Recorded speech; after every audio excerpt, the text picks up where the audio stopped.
Radiant Voices episode number 3 with our first guest, Brendan Stevens. We got a chance to speak with one of the leaders of the Oneida Nation. He gave us his story and his life journey and all the life lessons that go along with it. We hope you enjoy this week's episode.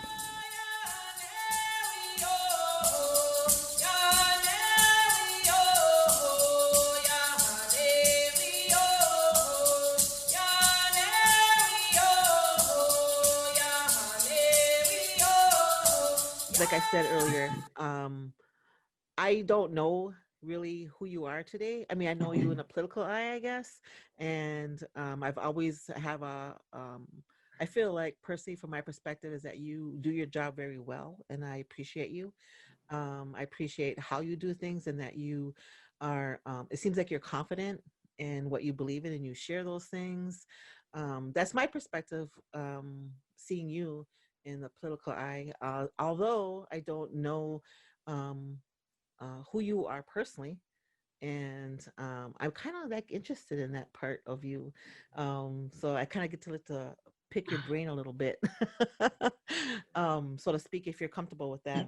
But um, I have a question I wanted to ask is, um, like I asked earlier, what do you consider um, how you started out in your career, like even prior to that? Like, what are some of the jobs, or what are some of the things that led you to the position that you're in now, um, way back prior to all the, your current status?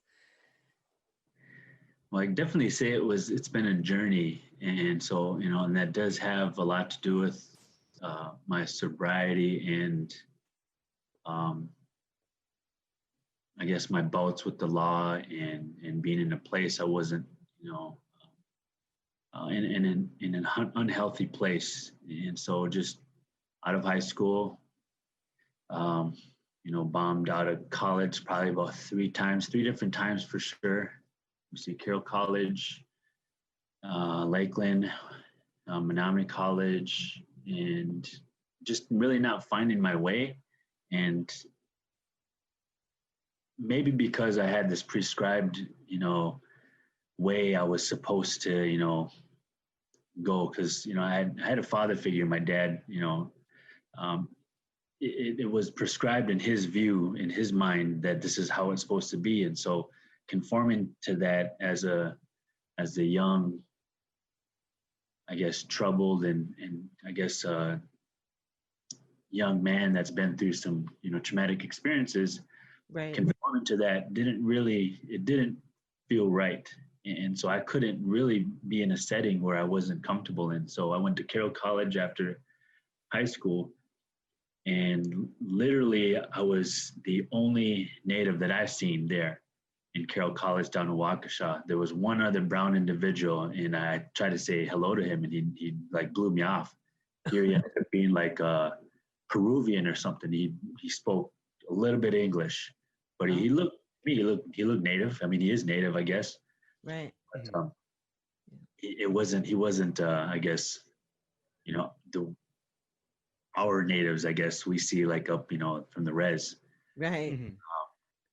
And so it was a very unsettling. And so I began to drink probably really heavily that first semester at Carroll College, and I stopped going to class altogether. And one day I just left.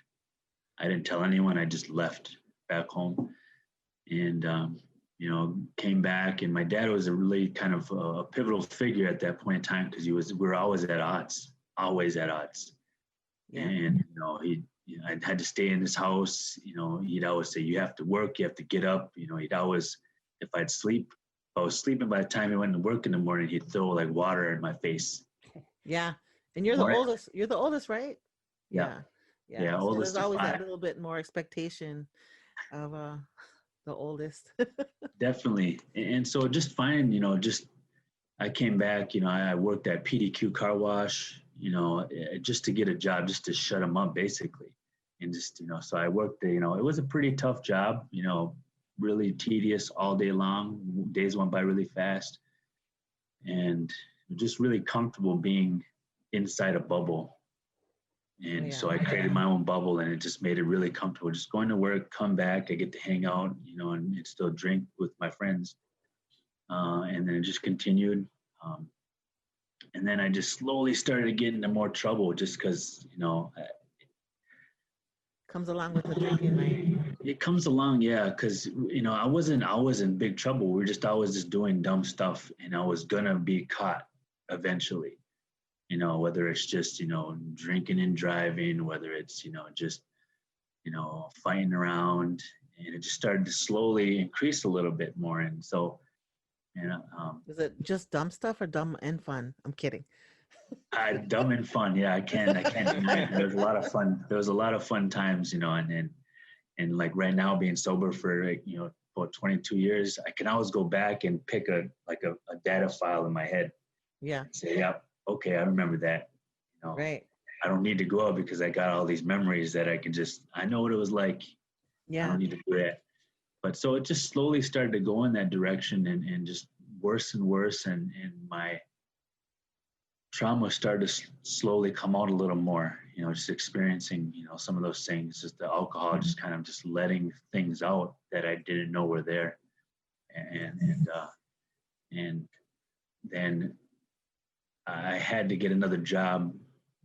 So I took a job at Foundry. I think it was Georgia Pacific. It was at that time. It was actually Procter & Gamble at the time. Oh yeah, Procter & Gamble it was. And so as a painter, and so as an industrial painter, we're working probably about 12 to 16 hours a day, just long days, really long days, but the money was really good. And I just had no time to do anything. And actually before that's when I started getting more trouble, and I got, was either setting up the river because I was drunk one night, and at the time, I think it was like 18 years old, and, we'd always go and bum around and steal stuff, in the middle of the night. And, I bought this bike, and I was real proud of it. It's just like a regular pedal bike. It was just dumb, 18 years old, And so one of the kids in the neighborhood, they stole it, and I seen him steal it. And so I knew where it was. And so I went and got it in his shed. And so it was all broken up into different bikes and stuff. And so I took all the bikes and I was out of it. And I remember it. I do remember it, but I just remember like it was like somebody else was controlling me, and I was just seeing through my eyes. Because I just remember more of it as it happened, not as it was happening. Yeah. And so at the end of the night, I just kept going. I kept going into different sheds, and I was like, I just went with it. And I was out of it. I don't know what I blew that night, but I remember just going in across the road to the NWTC, and I dug in a garage across the way. We're still looking for bikes. It was so juvenile, 18 years old, and then I left. I said, I'm going home, and the sun was coming out. So when I was leaving, this lady comes up, pulls next to me, and she's like, "What are you doing?" She was upset, and it must have been that house. It was that house that I went in the garage, and she was like, "What are you doing?" And she was driving right, and I was just trying to leave. I'm just probably I'm sobering up, and I remember that more than anything. Talking to her, I just wanted to go home at that point. And so she must have called the police, and here some city workers kind of stopped me, and they waited for the police, and the police came, and they arrested me, and then they charged me with, and I still think to this day, I think I did impact that lady's life and some other people's life about their feeling safe at home. Yeah. But yeah, they really threw the book at me on that night. Wow. So they charged me with, I think 7 counts, 70 felony counts of burglary and attempted burglary. Wow, that's a lot. So, and that's pretty much how the story went. I was digging in sheds, and I dug in 2 garages, and for each of those sheds and those 2 homes that I dug in, those are 7 felonies they charged me with. And so it was totally crazy. And I was, 18 going on 19, I believe. And we pleaded down to, I think, three felonies for that. And, I was happy I wasn't going to jail. They read in all the charges, and I didn't know how that would impact my life, basically the rest of my life, just not staying in jail. A lot of people said I could have fought it a little harder. And it's just a crazy time, for me, and learning a really difficult lesson, which I think is a part of my journey. Yeah, exactly. And it's helpful for me to go through that and kind of go through what I did and share that with people, because there's a lot of young men that went through that, just doing really stupid stuff, and knowing that it can get better, but it does take a lot of work. Yeah. And so I think that's kind of like started my journey. It's like, okay, if I got to do this, I have to learn from this and change my habits, change my circle, change what I do, and then change my daily routine, really. And that was just getting a new job, starting, a little bit further. But I didn't end there. And so after that happened, they put me on more sheds to come. Oh yeah, for sure. Not sheds for sure, but so those felonies happened, and I was on probation for 3 years, I think. And so I was 18 years old, and then I still drank on probation, so I had to be really careful about it at that time. 19, 20, but I still hung out like crazy. Still worked. I had to maintain a job. I had to check in with my probation officer. I had to do a lot of things, but then I was with a girlfriend at the time, who later became, mother of my 3 children. And so we had, she had issues with me going out and partying all the time, of course, because I was just wanted to be a young man hanging out, all by myself and just doing what I wanted to do. And so that just complicated things with my trauma, having to be accountable to someone. And that was difficult for me, just as a young man, don't know how to process things, and being accountable to someone that, I have to be accountable for. And and not being able to be accountable for yourself even. Oh, for sure. Yeah. And then trying to be accountable for a partner, or if you had children, other people. It's too difficult, right? Yeah, definitely. And, because I wasn't accountable for myself, because, obviously I was on probation. I could go to jail if I do something stupid. I'll go right to jail. They'll send me right to jail automatically. And so I didn't care. And so I was in this mode where I didn't really care about a lot of stuff.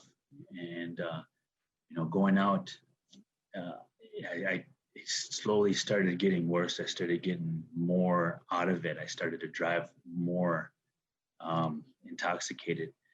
And, one night, my kid's mother at the time, we didn't have any children at the time, but one night I came home, I wasn't in when I was supposed to be, and we got into a big old argument, and I put my hands on her, and she was pregnant with my first child, Anaya. She's 21 years old now. Mm-hmm. And something I regret to this day. It's something that I've talked to my children about, and it's something that took the longest to recover mentally from just having my kids there.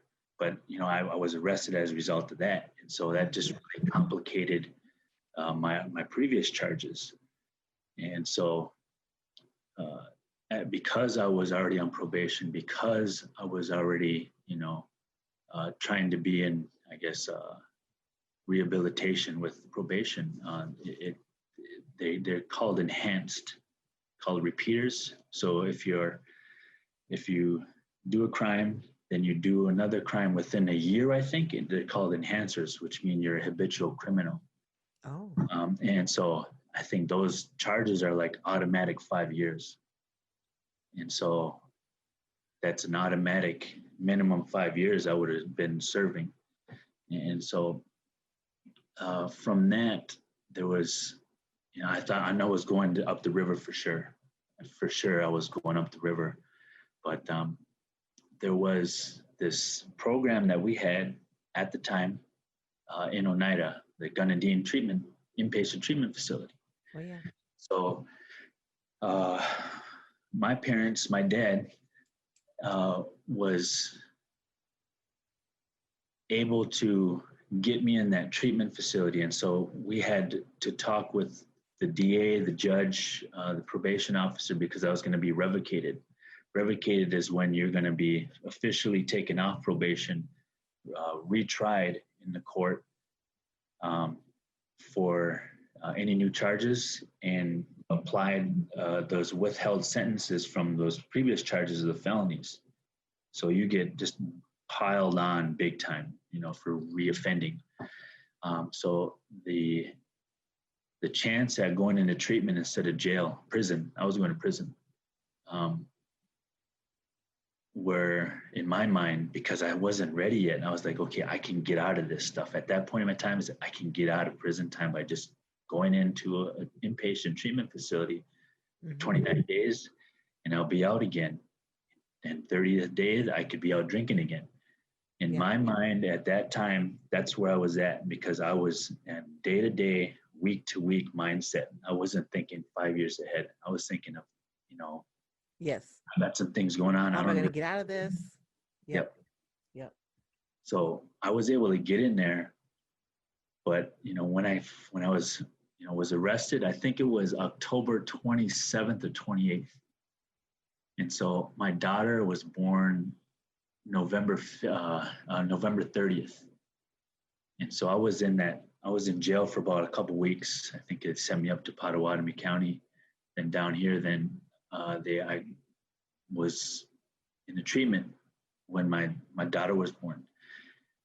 And because they thought it was good for my recovery that I was there, that I'd be there for my daughter's birth. So they let me go to my daughter's birth, and I had to be back in the morning. But it was very helpful for me in my recovery. It was seeing my daughter born, and that really set a tone in my head that I have this person to be accountable for. If it wasn't for me, if it wasn't for my partner at the time, it was for this little girl. And so that was the thing for me that really helped me in my recovery when I couldn't do it for myself, was Nadine.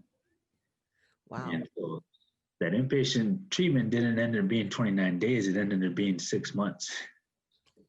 And so that was the crazy part. So even if I was on days that, I just want to get out of here, I'm better now, even though I wasn't.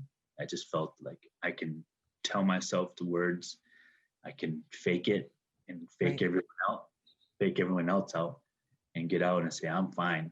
But there was days that I could really go through the motions, and I could probably fool people. But most of those people there probably seen all that before, and so they could see right through my little fake, I'm better now. And it really took, the better part of that 5.5 months I was in there to see everything, and to. That's good. That's a good awareness, and good to say that, because it does take that long, 5.5 months, just to have clarity. Sometimes just to have clarity. Yeah, crazy. It was long, there was some good people in there. There was some people who, relapsed, but there's also a couple of people that I know that have been still sober from that time that I was with them, and I see them around every once in a while.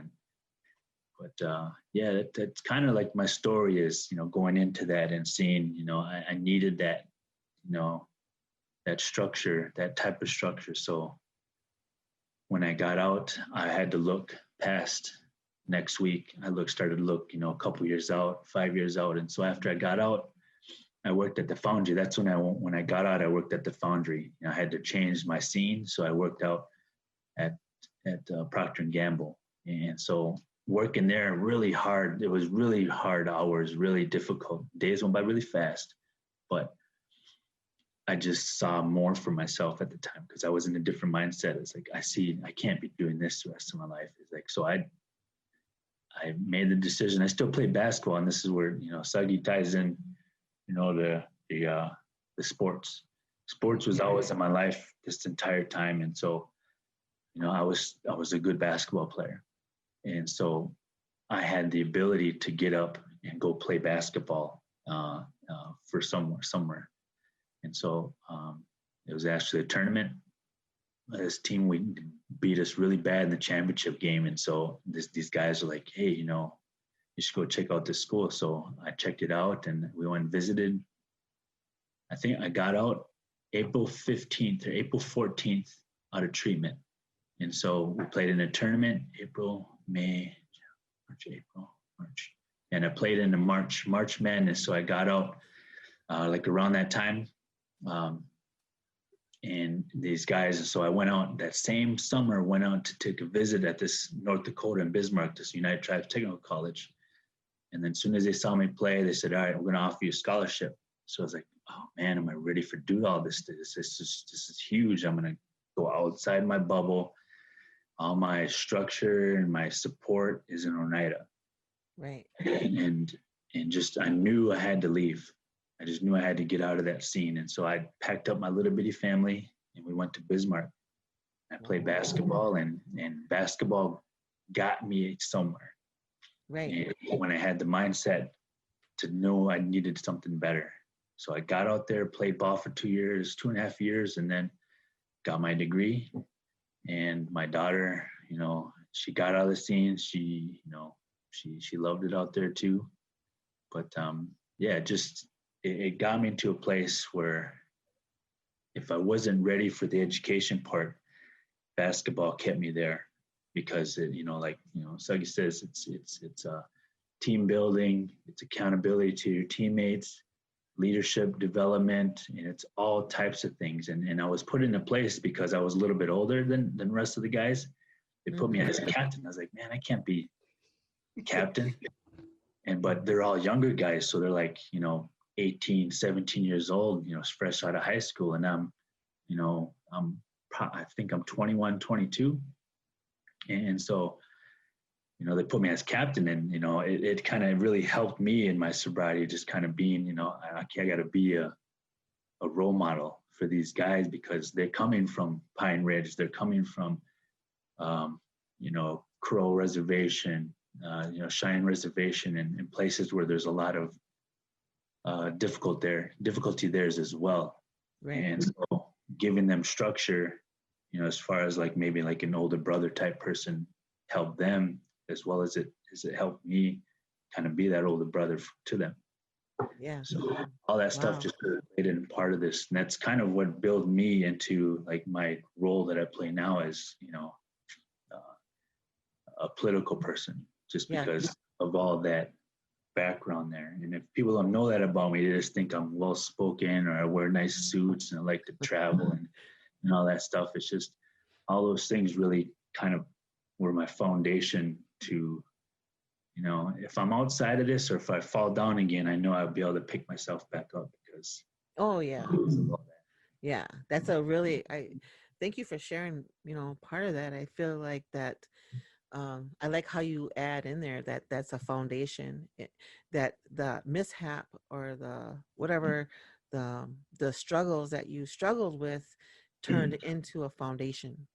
And a lot of times when we go through those things in life, it doesn't matter what age, we don't always see it that way, that really created your path.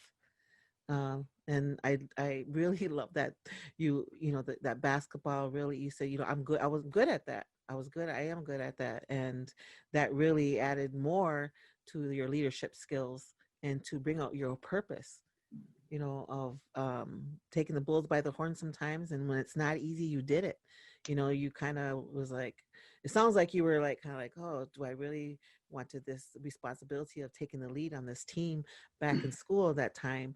Kind of hesitant about that, but you kind of naturally had that ability to do that. So um, that definitely reflects today.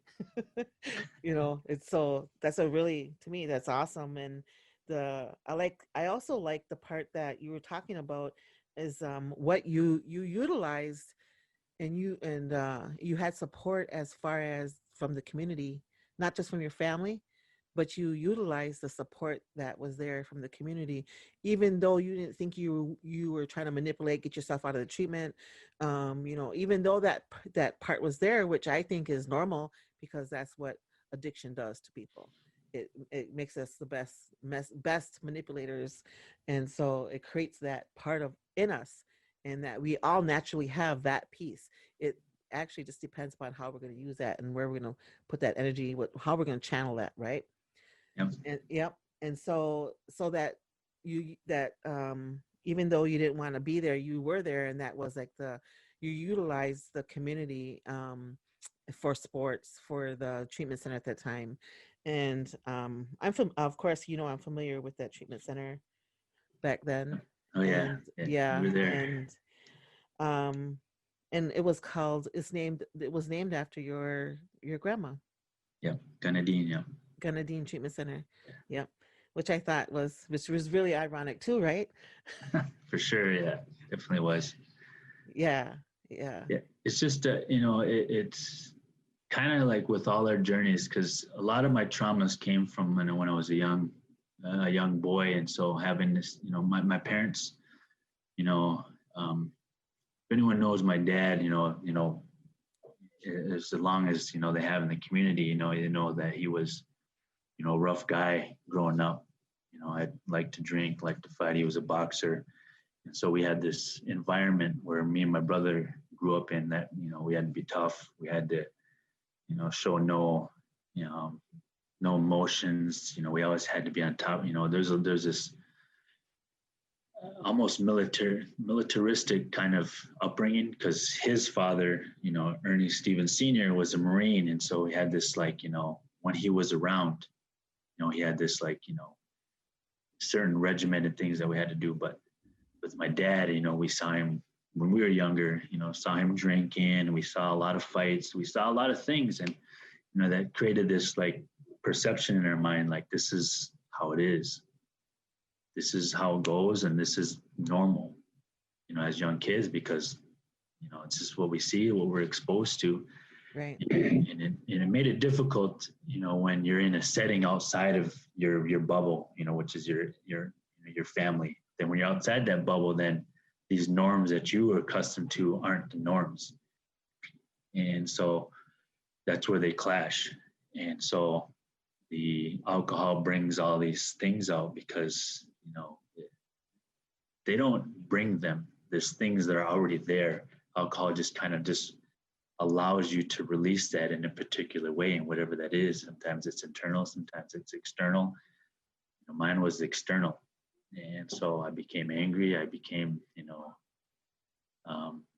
I'd say 95% of the time I was like a good, fun-loving, guy that, liked to drink. But there was those 5%, I was just, hey, my dad's a big dude. I'm not scared of big dudes, because naturally, hey, I'm not scared of him, because, he ain't gonna put his hand on me. But, I see a big guy. I was like, man, you're nothing. And so I had this competitive, aggressive nature in me that, I just, was unafraid, and it got me into a lot of trouble because, of my attitude.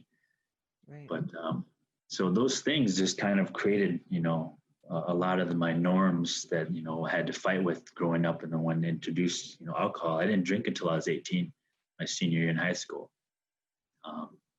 And so when that came out, it came out fast. It came out fast and hard, is because, I was just holding all this stuff in. And to be able to talk about that, as a young man, is really difficult, having in that structure, in the societal norms of manliness and manhood, you have to be strong. You have to be in control of your feelings. You can't express your feelings. You can't be in a position of needing help. You can't ask for help. Those societal norms really make it difficult for us to walk down that path and Right. even be vocal about it. Oh yeah, yeah. I totally on board with that because you're not just dealing with that's generational stuff. Generational what was done to us, what was done to you as males, as Native men in in a historical way. Not just in what being brainwashed with being in the service in the Marines and how they need to or trained to carry themselves on top of our historical ways. So, yep, I totally I've heard I hear those things, and to me that's all in your DNA. Part of that's in your DNA, part of it's learned, and so it takes time, like you did, to take time to look at that and to speak those words like you are now, and sharing that. I think that's really very admirable, I guess, and sharing those things because we all struggle with that. And so I like that you connect out, that historical piece, and we're leaving out, um, we're not blaming, we're acknowledging it and taking care of it within ourselves. And I think that's what I've seen you do, or I'm hearing you do it did. Yeah, it's hearing I'm doing, because I think it's a lifelong thing, is just learning, because you learn so much, when you're a child, especially from your parents, about right and wrong. And so if you learn wrong things thinking it's the right way, it takes a lot to unwind all that. And so it took a lot, anger management and stuff, that did help. And I'm definitely in a different place. And that's why I'm so patient with everyone. Some people, when they talk to me like normal and they get to know me, say, hey, you're not like, I thought you were, just because it's weird because I have to be I make myself this way, really, kind of an appearance, just so, people that don't know me kind of feel a little comfortable about how, at least I'm, kind of try and be poised, try and be very patient with people, if they don't know who I am. And if they do know who I am, then, I can be a little more, I guess, just I can share things with them a little more. If these people that don't know me want to know, they can ask. But they want me to be this, political person. And so I have to be that in most settings. And if they don't want me to, they just need to ask. If they ask, like, you ask me about something about me, I will tell you anything you need to know. But as far as being a political person, I gotta, if you want to know about per cap, if you want to know about a program and service, I gotta be, upfront and tell you about it, and not tell you the whole story about me. Yeah. Right.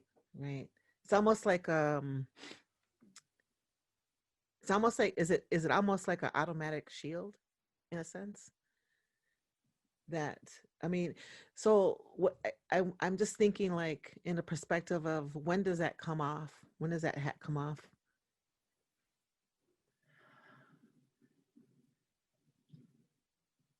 I guess the hat comes off when people want to know, and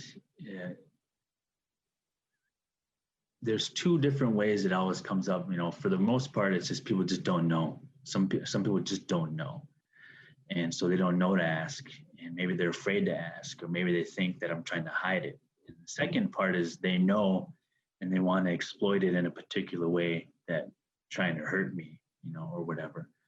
And that's perfectly fine with me. It's like I'm never really shy about sharing anything like that. And it's been brought up in GTC, right on the middle of everyone, at least a couple of times, and I'm always kind of ready for that. Yeah. And so it doesn't harm me as it used to before. Now it's just, hey, it's not a defense mechanism. It's more of like, hey, just if you want to know, the shield is more so the protecting the people that want just to me to act as a statesman or politician. It's like, you want me to be a representative of their nation. That's I guess the sword or shield, that I use to say, all right, they just want me to be me. They don't know, they don't care, one or the other. They just want me to represent them the best way I can. And some people just don't care. And some people know, they don't care. Some people would know and care. Some people know and don't like it. There's a wide variety. So I got to always have a position to say, all right, I'm here as myself. You come at me however you want to, and I'll respond however you need me to. Interesting. Yeah. That's a strength that had to been developed. Yeah. I mean, I don't see that as when someone's walking into that seat or them shoes like that. I think that's either a practice or development, and it takes a practice. I mean, if I think of myself just randomly getting into that position, I would not ever be ready for that. And so that's why I think it's amazing, and I think everyone has a purpose here, and so and I, like you were saying earlier, I just feel like your purpose is that you can juggle that, and that you're comfortable with. It looks like you're comfortable with that to me, or it sounds like you're comfortable, and that it's like you critique it, like it's been critiqued. It's probably always been there, and I think that living with that big guy, your dad, being exposed to different, and your mom and other family members that with different personalities, different beliefs and things like that. And not that anything's bad or good or indifferent. It's just that you have been exposed to those family and being supportive, and it's able to give you what you can do today. And it shows that flexibility. And so you have all different parts of you, sounds like, and it's really beneficial for yourself, your family, as a father, as a son, as a community member, as a politician, as I don't even like that word politician, but as a leader in our community. So yeah, and I think that sharing that other part of you that people probably less often ask you is really good to share about you. And that you're very respectful of people, that like, well, if you ask me, I'm going to tell you. If you don't, then so be it, So you kind of have that respect of leaving it in other people's hands too, so that's very respectful. And I see that component of respect. That's what speaks out to me, just seeing you, is that you have respect. And then I think when I think of that, and I think of your family, I think of your parents, because I think both your parents, when I see them, I see the same thing, and of course, no one's ever going to like everybody the best way, right? That's all Yeah. part of life. But if you take away all that, and stay objective, and you see people for who they are, you can see those things. That's what stands out to me. And I just think that's a really good asset to you, who you are. So how long have you been in the position in the GTC, or not GTC, Business Committee? Since 2008. Since 2008, yeah. So Holy cow. It's been a while, yeah. It's what it's brought, being in a position of like a focal point like that is a lot of humility. So having a lot of humility, through my sobriety, helped a lot. And then understanding, as you're saying, my role and where I felt my purpose is, I could help. It took a lot of critique, to be in a public eye 24/7. And so I critique that even to this day. It's like, how can I say this better? How can I be a little more open about it?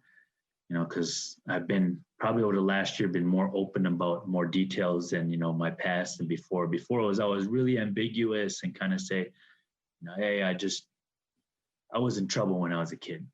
And most people can, relate to that. So it kind of makes it a little easier to swallow, but being more open about, kind of, hey, I'm a felon, I was charged with domestic abuse, those don't seem, the putting your hands on a woman isn't, an easy thing to come out with, even no matter if it was 20 years ago, 40 years ago, that the issue is upfront in the Indian country.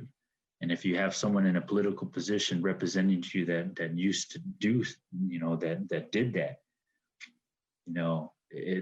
it's still a hard pill to swallow. And so, I just felt, especially, lately, I have to be more open about that and start advocating, about that, start helping also other men, that have been in a position to be a little more open about that, to help kind of bring more of the stigma, calm the stigma about that. It's like, yeah, there's people that have been in this situation, people that have gotten help, and then people that, have changed, how they are. And like me, I used to say, is like, that's not me. I'm not that person anymore, but I actively say I am that person. I'm still that person. That's me back then. And that's me in a different time when I couldn't process things. I handled things differently, but I've learned through time, through therapy, through talking with a counselor, through having a spiritual, connection and a support group, I was able to learn. At first, it was different coping mechanism. Then, after a while, it had to think that it can't be just coping all the time. It has to be a changed behavior. It has to be a learned sense of right and wrong, and new ways of understanding of how trauma affected how I respond to things. So that's how I learned before. It's like, I used to say that's not me anymore. It's like, no, it's like that is totally me. That is me as a young hurt man that doesn't understand all the things that he went through and turned it on to someone else. And so, I had to take accountability for that and say, yep, I'm still that person that was me. And I've just learned so much since then. Wow. You said a whole lot right there. You said a lot. That is so awesome. I'm just like, inside, I'm just doing cartwheels. Because it's amazing. I have a deep appreciation for our Indigenous male men to speak that way and to be open with them, with the community, with themselves. That speaks volumes in my eyes. And I'm just like, wow, I just love it, especially on our podcast.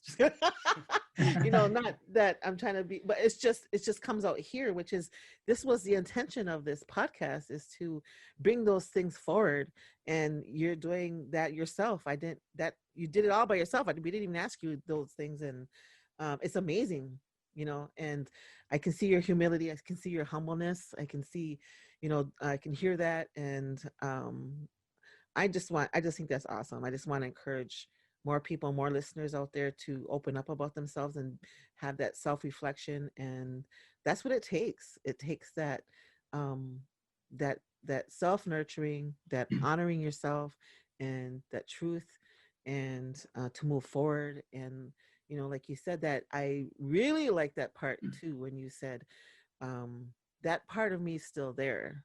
And so, because that's how I believe about myself, is that, we all have that piece, that dark side of us that still lingers there, because without it, we wouldn't be here today.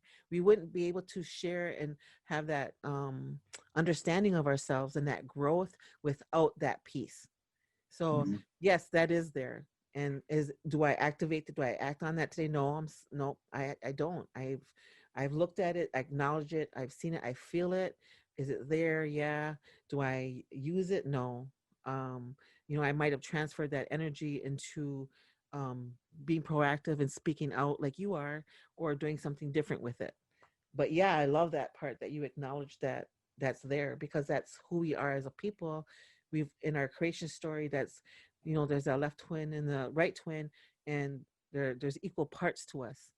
And so um but anyways, before I get too farther on that, that's I'm just excited about you hearing you hearing males speak like that. So their truth. And so I do believe we need more of that. You know, I work for the wellness program, and so I'm out. I'm not a male, but I would love to see a male group, um, for our people. I think that's needed.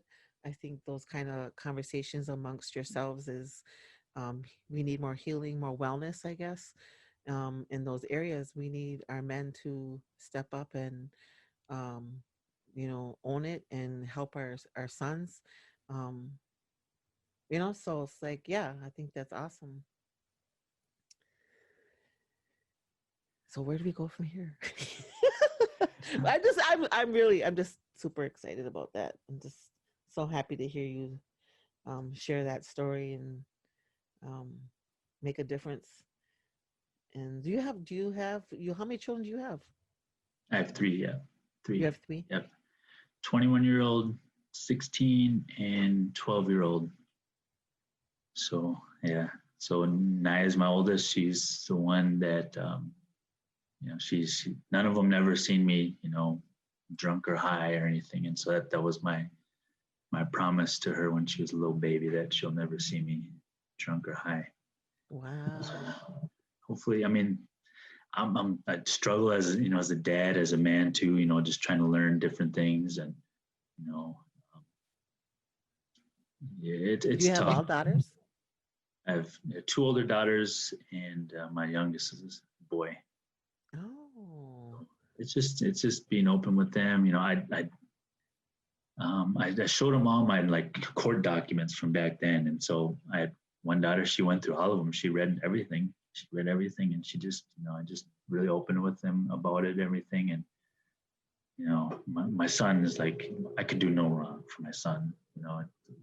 He sees me as this, person from, and so I try to be that for him. And um, I think I still struggle, with different things, Sure. but it's not the same. Definitely not the same. But I still struggle, just how to do things better,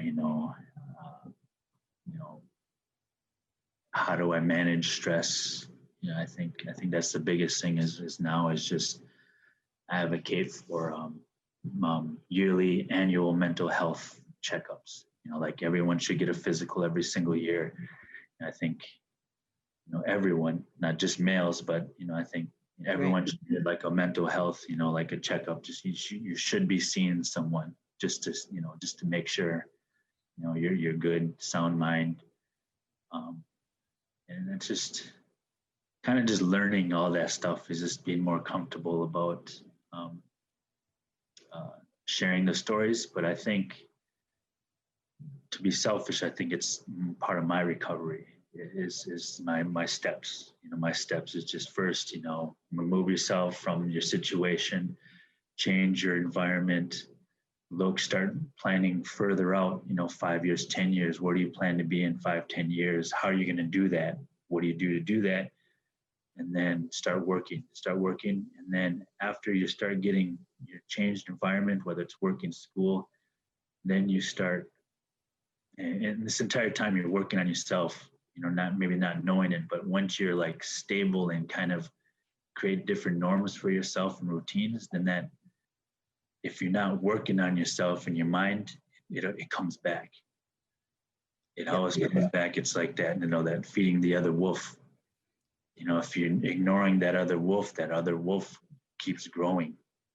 And so that'll always come back. If you're not working on yourself this entire time, not thinking about it, and just trying to push it back. That's what most of us do, is when we experience trauma at any time in our life, especially childhood trauma, we just push that way down. We just push it way down and hide it as much as you can, and you try and cover it with jobs, money, things, People. everything. Yeah, you just cover that up, and there's still this little hole that needs to be filled, and that's just that healing part. So that's what I've learned, and I would say I only started learning that maybe in the last few years, is setting everything aside. It's been 22 years. And I'm just now learning that. A few years ago, it's like, okay, now I need to set things aside because some things are starting to bubble up. And I worked on behavior changes. I worked on coping mechanisms. I worked on, managing my feelings and stuff. But the core of where that stuff came from, is really what I'm doing now. Is like, hey, I experienced some things, and, my parents had some part to do with that. And so my dad and mom changed their ways when I was younger. And so that still affected me. It doesn't go away with, my dad becomes sober and all stuff. He changed his ways, but there's still that effect. And so it became my responsibility to take that on, be accountable for that lingering. I had to stop blaming him. I had to stop blaming my child. I had to stop blaming all that stuff, even though it wasn't my fault. I still had to reconcile everything that I wasn't processing as a man. As an adult. So that's like what I'm doing now, is really coming to that. It's like, I have to reconcile all this stuff. Some of this stuff was my parents, environment that we were in, and some of it was outside of it. I'd say, one of the biggest things for me, and this is being honest, I only talked about this, probably the second time, is having being sexually assaulted as a young man, outside of my family. It wasn't out, it wasn't my parents. It wasn't our internal, nuclear family, but it was outside. And so just having that happen to me at a very young age, I don't even know how old I was, but that's one of the things in the last couple of years that have been really, really difficult for me to kind of come out and talk about more. Mm-hmm. That part, because it's even further into the societal norms not to talk about. Right. And so just over the last couple of years, I've just been talking with, therapists and like other people that been through it. Like, how do you share? There's this young man, Jared. I think he's from White Mountain Apache. He came here and he spoke at one of our conferences, and he talked about his experience. And he was he has to be about 19, 18 years old, but he was really open about it. And to me, that was like a huge, like, he became my hero at that time. And just to be able to talk about it and be comfortable about it and share that with the entire person, the entire group, I was like, man, I can do a lot of things, but I can't do that. And so I talked to him here and there, and so I just kind of really took that. And it's like, how do I do this? Because I know a lot of guys, a lot of men have gone through that. Yep. And so how can we start talking about this stuff, about, sexual assault, males getting sexually assaulted when they're, in adolescence. And it's going to be a tough one, but it just first to acknowledge that it is an issue in our communities is first a good start. Secondly is that, our rates are probably just as high, in the communities for males going through that as adolescents. And, right. And then thirdly is having a safe place to share that. And so, there's probably tons of guys out there that just, that just have that pushed way deep down inside. Yeah, I agree. And so even me, it's like you still a little tough to talk about, but Mm-hmm. it's just reconciling that to say, hey, there's that thing that I tried to hide, for 30 years that, after all the stuff that I've done, all the work I've done on myself, all the accolades and positions and all that, it still bubbles up, at the end of the day. And it's something you still have to deal with. So, Yeah. And that totally ties in with mental wellness, because those deep I don't know what you want to call it, secrets, or those internal secrets that we have been affected by those sexual assaults and abuses. um I agree that those are like they can feel like a monster, and it can affect our mental wellness. And so interesting that you bring that up. Um on social media, I scroll through information, and sometimes it's not like, when I go on social media, it's not just about looking to see what's going on in the world with our community or whatever, but these informational, educational, or news things pop up. And so it just so happens that I read this article this past within the last 2 days about and maybe you've heard of it, but there was I'm not into mentioning no names, but there's this gentleman that had recently committed suicide, and I think it was recent, and it was because of the sexual abuse that he encountered from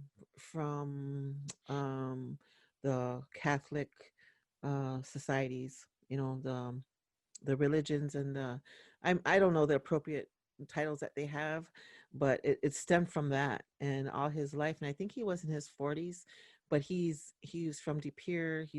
He had been exposed to being abused, and his family is aware of it. They talk publicly about it on I think it was Fox 11 or something on one of those stations, and that's what was reported on. And so I read the whole thing, which was really interesting, because it was interesting.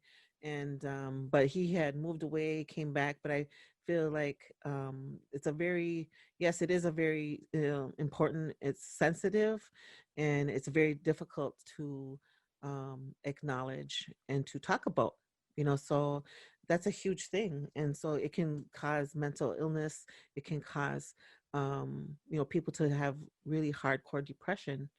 And so that's that mental wellness that you were talking about earlier, and that it has been coming out a lot lately, not just within our community, but everywhere around the world, is about that mental wellness and what can we do to help ourselves. And I think you had some steps in your own mind that you're talking about, which I totally 100% agree with. That is, getting taking care of ourselves. You need to, like, I think you first said acknowledging it is a huge thing.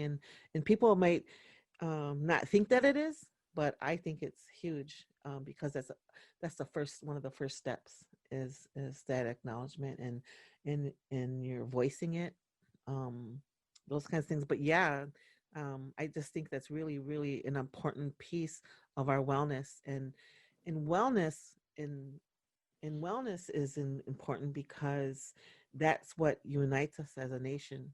That's what unites us as a people. That's what that's what creates who we are. That stability, or even me not stability, and but just acknowledging those things, and healing from our past. Because again, that goes back in our history. It's historical again. It goes back to the boarding school era. And for us, that's the beginning. And in wellness, you have to talk about that part of where it stems from, where it's rooted, right? yep. Yeah. It's really tough because, especially men, is like we've done a good job, or we try to bury it as deep as we can. And, like with most sexual abuse survivors, you know, they don't feel safe because their perpetrator's still out there somewhere. And if you're vocal about it, you know, um, that sense of belittlement and like how little you were at the time, kind of comes back out again.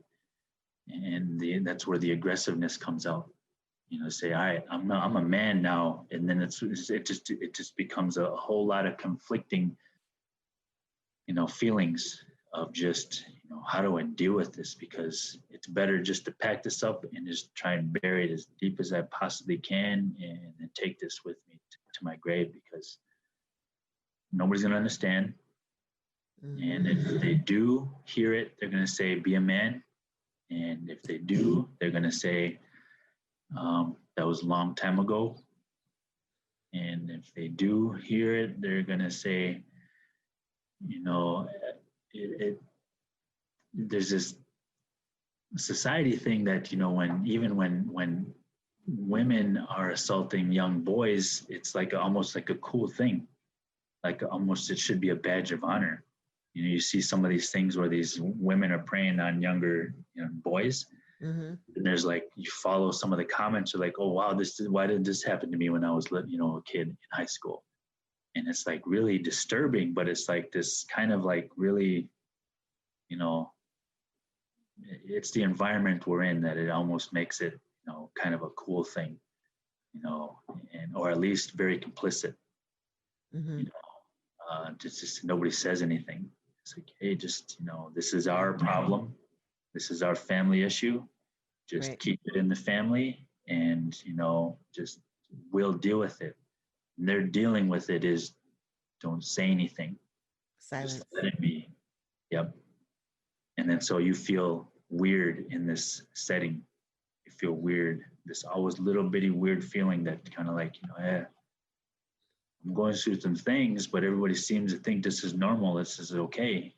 And so my case is, I haven't really talked about this with my parents and everything. And so, I've always, how do I talk to them about it? And so I think they'd be very understanding. I think they want to know who the heck it is, but it's no one that, they have to worry about. It was actually, a same age. This person was exposed to a lot of things probably in their lives as well. Right. And, I became, I guess a victim of all that. And yep. So I'm not scared of a perpetrator, but I just know that it did have a detrimental effect on how I looked, how my perspective and outlook on life became. Even now, it's like, hey, it's just something that I'm not supposed to talk about, but I just know I have to, because I feel better when I do. Yes, exactly. Thank you for saying that. That's really brave. And not only that, but I mean, I just think about all the people that are listening, that how much that is helping. That can, the identifying with that, and you feeling safe or saying it even. So that just is encouraging for other people as well. I know it helps you. It helps you feel better talking about it, putting it out there, and start your journey of healing, or it probably already has started. So it's just now, like maybe you're verbalizing it now. So for whatever purpose that is also helping, lots of people, especially males, and that's honorable to me. So, and those are just not really easy topics. And we did not plan this. This was not, we had no idea this was going to come out. And that's the best to me. And Suggy's always encouraging me to do, be genuine without topics and things like that. And look at this. He's exactly right. It's beautiful. This is just, this is the purpose. This is what is meant to happen. It's meant to be said. There's no mistakes here.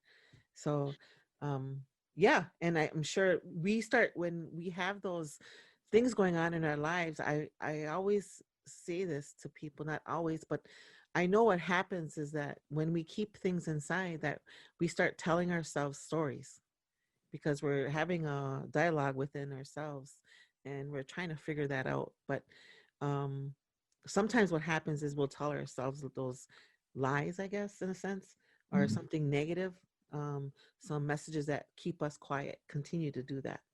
And so that's why I'm always like, Yeah, at least find someone or some way to express it through art, writing, or a trusted person, or um, do the best way that you know how to start that dialogue, or to start releasing or letting go, or even just acknowledging it yourself. So but yeah, if you keep it inside, we tend to tell ourselves some negative stories, and that's a struggle, of course. I think we all do that. That's a whether it's writing a book or writing something, it doesn't matter, and we always are telling ourselves a story, whether it's good or bad. So it's actually being consciously aware, consciously of knowing how am I reacting to this, how am I feeling about it, and what am I going to do with all that. So am I going to tell myself, what am I telling myself, oh, I'm a bad cook, so I can't cook that. So what am I saying out loud? What am I saying to myself about just about anything? You can practice that with.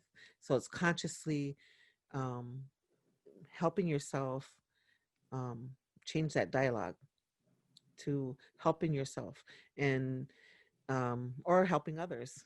So I think that's really needed in the year 2020. It's just like, I feel like 2020 is really bringing out the best in all of us, in one way or another. When you were talking earlier, that's what I was thinking. I'm like, yeah, thanks to 2020, we're all doing this hardcore work now. personal personal wellness, in community, and whatever that is, it's all good though. Yeah, it's difficult. It's more difficult because we almost have to deal with it, because now we're like more encased. We're supposed to, be encased in our households, and then we're trying to find our alone time from our families when we're all bunched in the house. There's like Right. all these different things, and so we're almost forced to deal with ourselves, and it makes it difficult. And if you're not taking care of yourself, which is difficult in this time, finding someone to talk to, it's going to be after, out in Zoom, if you're going to talk to someone, there's different ways we're learning how to do it, which is good and bad. But I think it's good to talk about it. And I think, just going to your initial question, I think this is basically just one question that just turned into this big conversation. But, I think my role and what I've been here since 2008. And, I think my biggest thing is really sharing that story is because I'm on a very political, very visible level, to show people that it's still okay, no matter where you're at, what you're doing, that sharing your story gives a human element to every person. I don't like to be looked at as this individual is perfect, this individual that has everything going for them, that's this representing nations. I bring in everything. When I go into a room, it's like I bring in Oneida. I bring in everything about me into that room, and let them know that, hey, I'm bringing in struggle. I'm bringing in, trauma. I'm bringing in alcoholism. I'm bringing in, abuse. I'm bringing in everything with me, because it still does represent our community. And I'm coming in, and let's figure out a way. Right. And so if I'm representing the community, it's like, I have all these experiences, and now I'm in a position to bring those experiences with me and let them know that there are ways that can be handled, and it can be handled by us. And so, and that's talking about it, that's creating circles, that's getting community awareness out there, that's getting, people like myself to talk about issues that men don't want to talk about.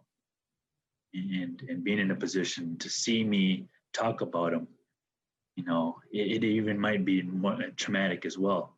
Just people hearing me talk about that stuff, and I might just, bring that stuff up and just let them know that, hey, we have resources, we have people to talk to, and, reach out to me, and we'll help figure this out by, doing whatever we can, whether it's starting groups, or getting, online groups to talk about stuff like this, or just hearing someone talk about it sometimes is really healing, to say that, this person is going through exactly what I'm going through, And I thought I had this hidden. I thought I had this pushed away enough where I didn't have to deal with it anymore. But something's happening. Feelings are coming back up. And that gives me that awareness that it's still there and it's not going away. And I have to do X, Y, and Z about it. So I think those are the things that I know from just right now talking about it.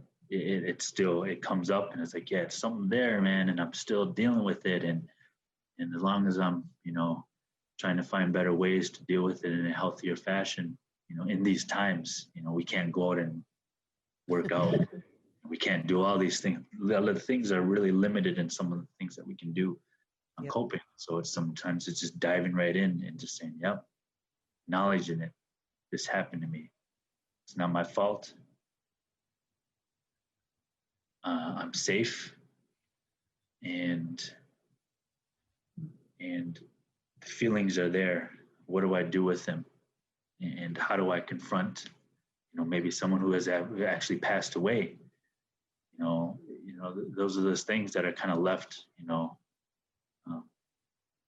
you just don't feel alone. That's the biggest thing, is you feel alone sometimes in that feeling that I'm the only person that had this happen to. And so I just be quiet about it and, create this wall around me. And so just kind of hoping we can break down those walls and be okay with, sharing traumatic experiences for the benefit of healing. Mm-hmm. And that's like a really powerful thing about using our voice too, is those traumatic experiences, how it has a ripple effect on a lot of people. But then on the opposite side is those, how we come back and we're healing from that. And then we start using our voice to combat that too. So now how many people are going to be listening to this? How many people are going to spark this conversation? And then they're going to start this healing process too. So that's a big thing of why we started this podcast, because we want to get Indigenous voices out there. We want stories like this. So when people listen, they, like you said, they know that they're not alone, that they have people to look to, examples to go to, and really start their healing process. Or if they're in their healing process and they're having a hard time, that they have someone to look to and kind of really kickstart their journey, or have that support from someone within the community or someone that they look up to, and really make that extra push to the finish line. Definitely. And I would say my biggest obstacle is really sharing my domestic abuse side, is just the stigma, just a little bit is the stigma, but is the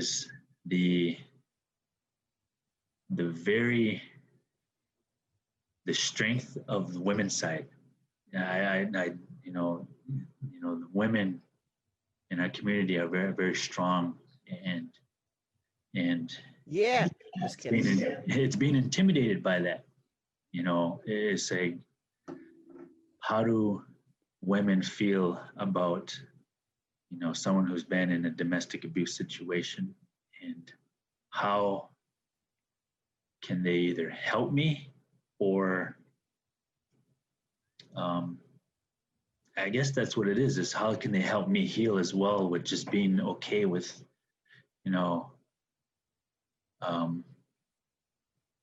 having been there in my life. How do I get support to say, how do I reconcile this in a community that has a lot of strength in our women's side, matriarchs, a lot of matriarchs who are matrilineal, for a tribe, to reconcile that, as a Native man, Haudenosaunee Native man, how do I do that? That's the scariest thing for me, is being, is seeing that. And so I've talked to some, people about it. I've talked to, wise women about that a little bit, about, how do I do this in a positive way where I'm also being vocal about it, but also, how do I condole that, the condolence about that is, because it's kind of like it almost feels like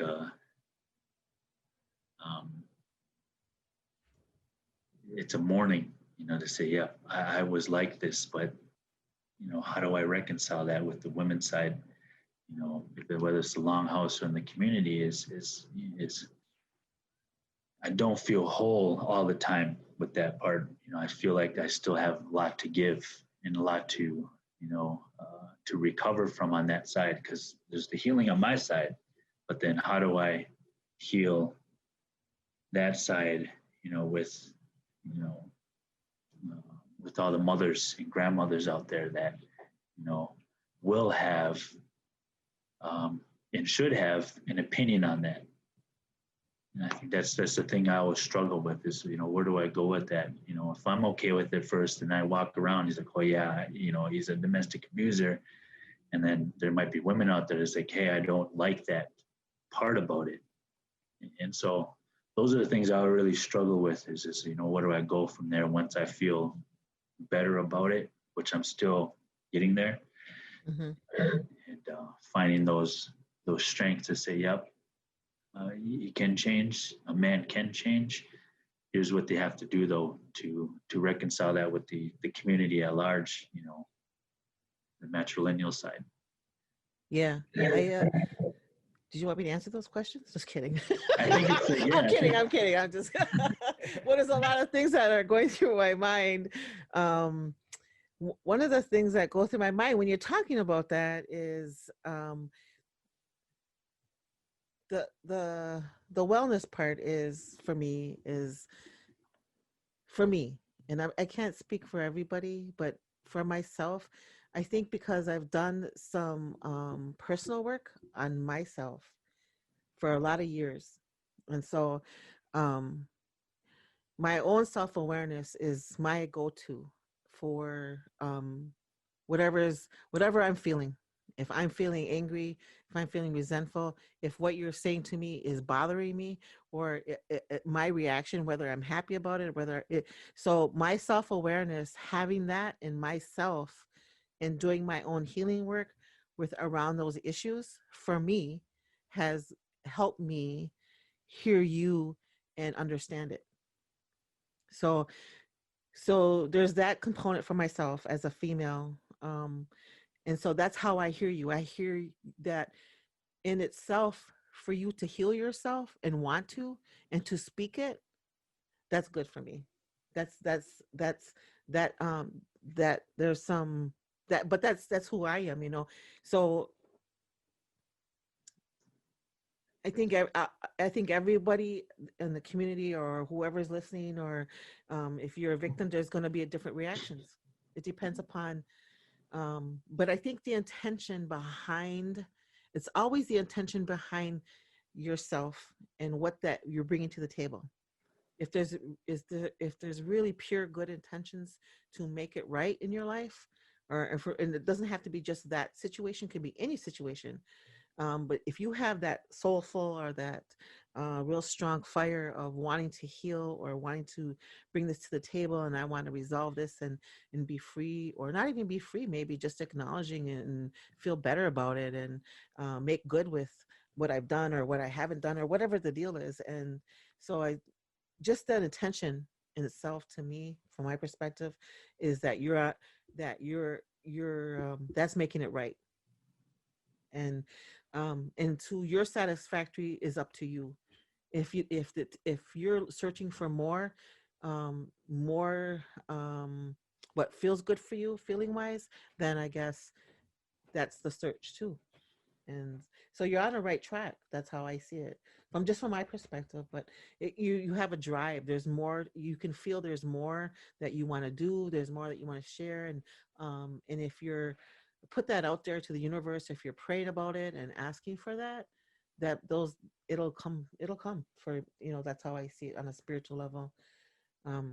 What is do you have a perspective on that too? Yeah, I think a big problem now in the modern days, cancel culture too, is how when we see a tough situation or something that has a lot of elements and a lot of layers and that can be really complicated, we find it easier just to cancel it out.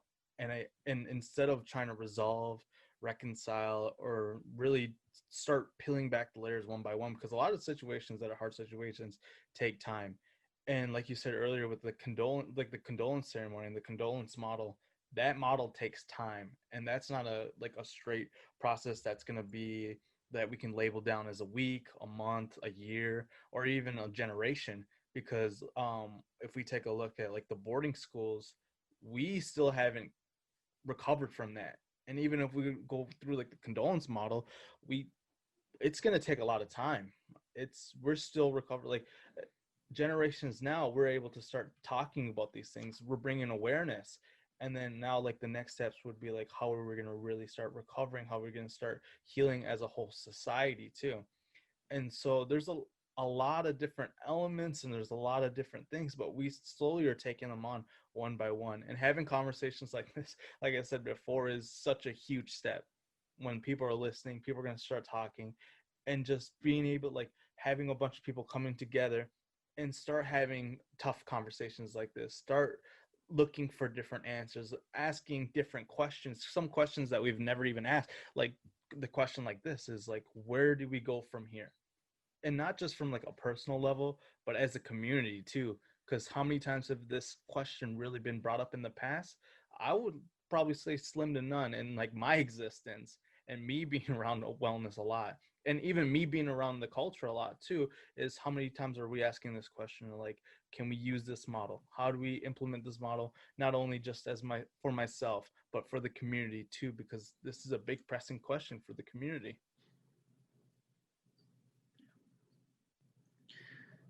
So it's how to engage the cultural component, because that's, I mean, usually that's kind of the big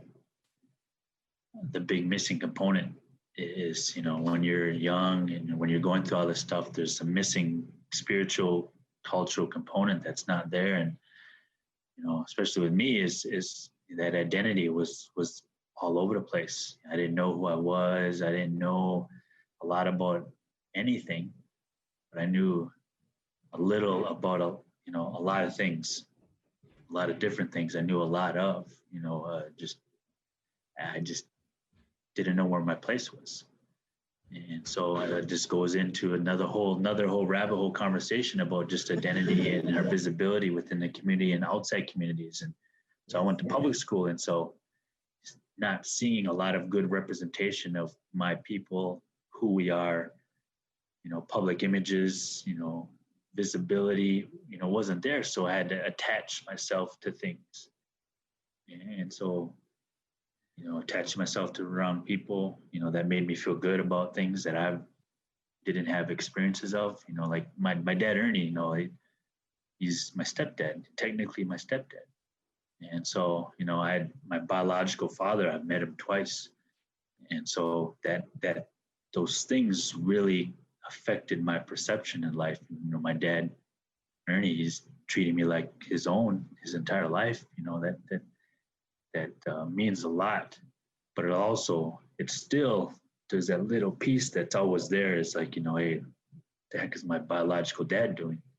There's the missing piece there, and it just always makes you feel a little bit weird, about, having to deal with those type of things. And so it made me a great candidate to attach myself with other friends that had similar experiences, their parents not being around, their dads not being around more so. So I had all my friends, their dads weren't around. And so we had this camaraderie of not needing to explain ourselves to each other because we had similar experiences. So when you surround yourself with those people, you feel more comfortable, you feel easier going with the flow.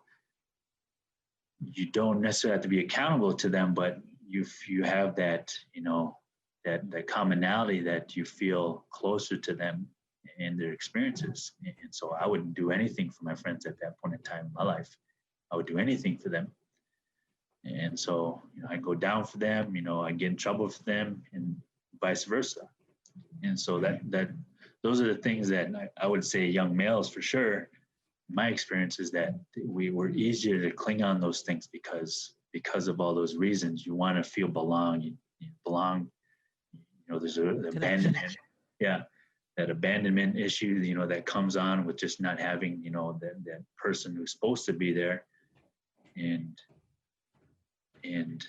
you fill it with something else. And so I filled it with that attention, from others to say, hey, this person is just, uh, just like me. They're in a little bit different situation, but I'll go along with them, and so that was the thing that I really attached myself to. And when I felt in those outside of those bubbles of mine, where the uncomfortableness came, hanging with some of my non-Oneida friends, in their circles, because basketball did kind of open my horizons to new circles. And even though those friends are very loyal, their friends are very, very great friends, even to this day, there was still something that I always omitted from that friendship because I felt they would not understand. Going into, a West De Pere home, both parents there, seemed very loving, very normal atmospheres that, there was always some kind of like, hey, there's nothing wrong here. Everything works. They have a nice house, nice neighborhoods. Everything was really nice about that environment. And you're like, wow, this is kind of, I can't bring my garbage into this. So it's always like omitting something, and not my full person was out there. And when I hung with my friends that were doing, here in Oneida, I didn't have to explain any of that. And so that's why I felt that belonging to that group to say, yep, I feel one of them. They accept me for who I am, because we all come from really rugged backgrounds, and there's no explaining to do. Comfort zone. Yeah. Like you said, it's all that he's coming. My dog's down here. He's coming down here. It's like this, like you said, it's like I see it like there's, when it comes to wellness, it's like almost like a puzzle, or there's lots of circles that connect one thing to the next, to the next, to the next. And I love every single thing that you talked about. And even for the things that you're starting to go into another area, that those are the things that our youth need to hear, because I think about my granddaughter, and that's a similar road. Well, not that she's okay. So she's like what, 13, going on 14. And so she plays for Ashwaubenon. So it's a different, so it's a good perspective that the youth see, how do they see themselves and where do they fit in, and that sense of belonging in that a different world, like you said. I thought that was so funny that you said, yeah, and everything works. I love that. And everything's working. And so, and even like back in your time, and how that's evolved to today, because that might even look different for youth today. And so there's always that another topic of that evolvement, or that another connection to that whole conversation. But man, it was some really good stuff here. Holy cow. And I don't know if there's anything that you wanted to end it with, some final thoughts or a message or anything like that you wanted to add on. Yeah, I mean, I guess I'm good. That kind of message was in there. I mean, my only final thought would just be just creating those circles for men to talk about their traumatic experiences in, and having an environment surrounding them that is accepting and encouraging is helpful, is knowing that men are talking about this type of stuff, and making it aware that it's okay, there's nothing wrong with it, and it should be normal. I think that will help, because even if we get around our men to talk about these things, it might still be feeling safe and comfortable in that circle. And so if that's not extending outward to the community to say, yeah, I've been through this, I need to know that it's okay with you, that I'm talking about it, that it's out here, and that you're supporting this effort as well. Not just we're in this quiet room in the corner of the reservation talking about it, with some smudge burning in the side. Everyone has to be known. Everyone has to know that this is happening, and there's an element of healing for the men that has to happen. And I think that's my encouraging thing, is like, this is a community thing. Why it can't be just the men in a little room, with, dim lights and some sage burning. Don't go. They don't go.